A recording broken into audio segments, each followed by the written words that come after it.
Oke, kita akan masuk ke bagaimana melakukan pemilahan daftar nama untuk Anda lakukan prospecting ya atau membuat janji.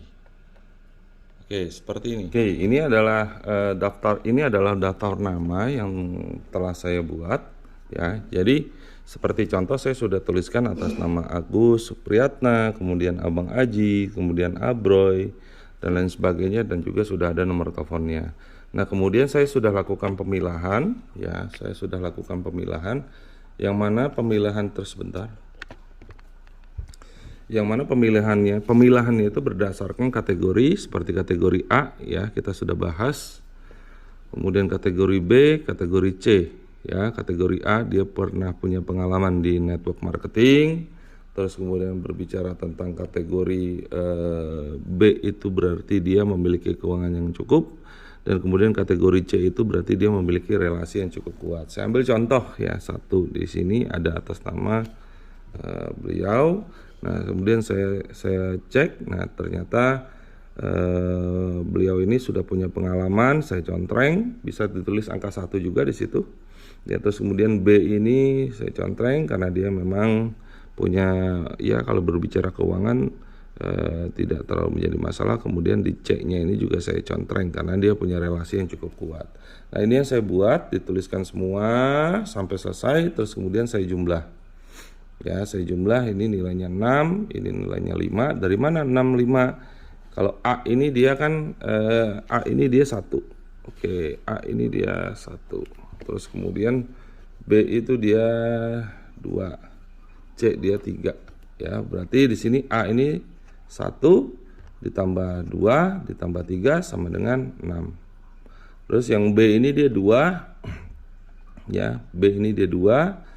C itu kan dia 3, berarti 5. Seperti itu ya. Nah, terus kemudian saya akan lakukan pemilahan, berarti mereka ini adalah orang-orang yang nilainya 4 sampai dengan 4 sampai dengan 6, ini adalah orang yang masuk prioritas utama. Ya, biasanya mereka adalah orang-orang yang memang punya ambisius. Seperti itu ya.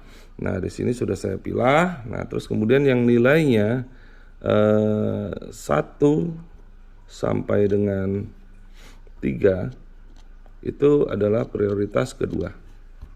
Tuh, ya, di sini sudah ada prioritas utama saya.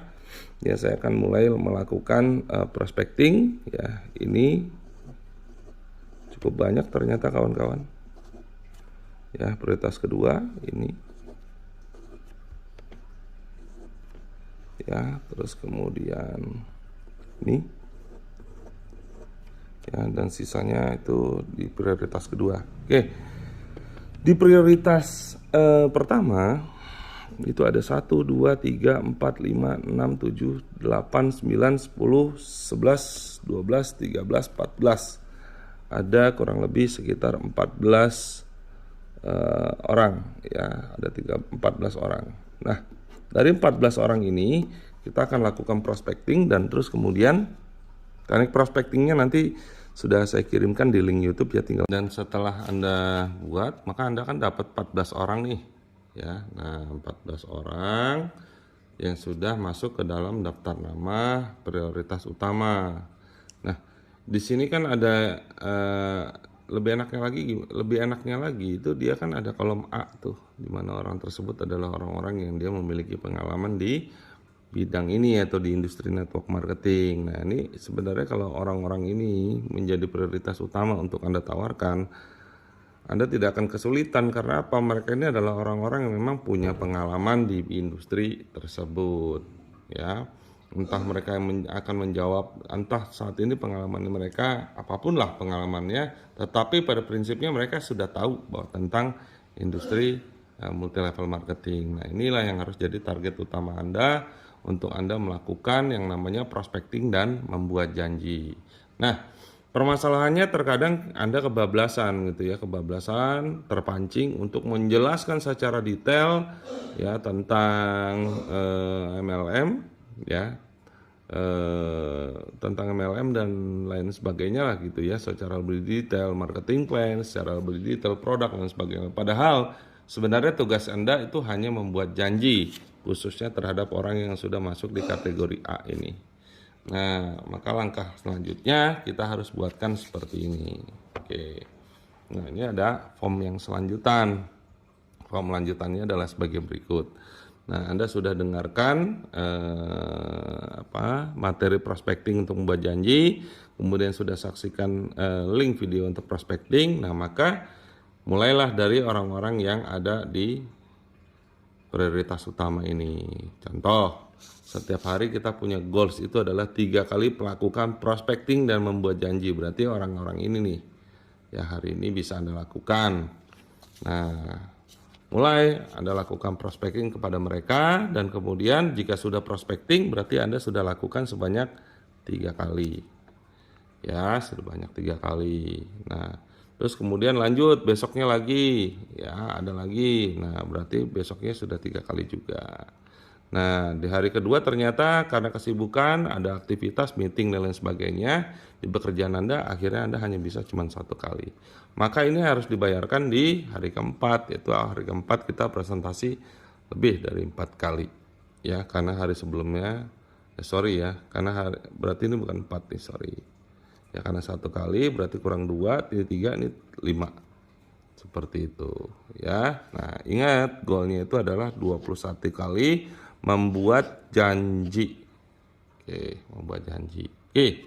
Nah, di hari pertama setelah Anda prospecting, tujuan Anda membuat janji, dan ternyata ada 1 orang yang bisa hari ini untuk janjian. Jadi pas pada saat hari ini Anda prospecting, dia berkenan untuk bisa video call dengan Anda di sore hari atau malam hari. Ternyata dia maunya malam. Oke, Anda bisa bikin appointment hari pertama 2. Ya, siapa yang akan Anda minta bantuan? Oh, kebetulan yang Anda minta bantuan adalah leader Anda, Om Elang, misalkan seperti itu. Ya, terus kemudian, nah dari yang Anda prospecting ini,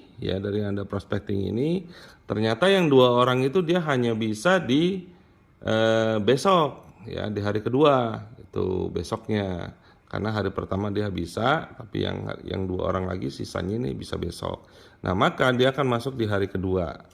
Ya, hari kedua. Dan di hari kedua ini Anda juga lakukan prospecting 3 orang, oke juga. Berarti hari kedua Anda sudah punya appointment ya untuk berjanjian untuk bisa dipresentasikan oleh upline Anda, ada 5 orang. Nah, siapa yang Anda minta bantuan? Nah, misalkan contoh Om Elang dengan Om Mustaqim atau upline Anda lah. Ya, siapapun yang terdekat. Nah, ini harus Anda catat ya kegiatannya, kemudian difoto, dikirimkan ke grup. Fungsinya adalah untuk data statistik, untuk Anda bisa mengevaluasi kinerja tim Anda dan tim bisnis Anda, ya seperti itu. Nanti dari sini akan diisi ini. Oke, ya. Jadi, seperti itu kawan-kawan, ya cara untuk mengisi daripada form checklist. Ya, jadi kawan-kawan pastikan untuk bisa mengisi form checklistnya dan memfoto dan mengirimkan kepada upline Anda agar Anda lebih mudah untuk memprediksi ya, memprediksi karena bisnis itu perlu prediksi. Ya, sejauh mana bisnis Anda pertumbuhan dan perkembangannya.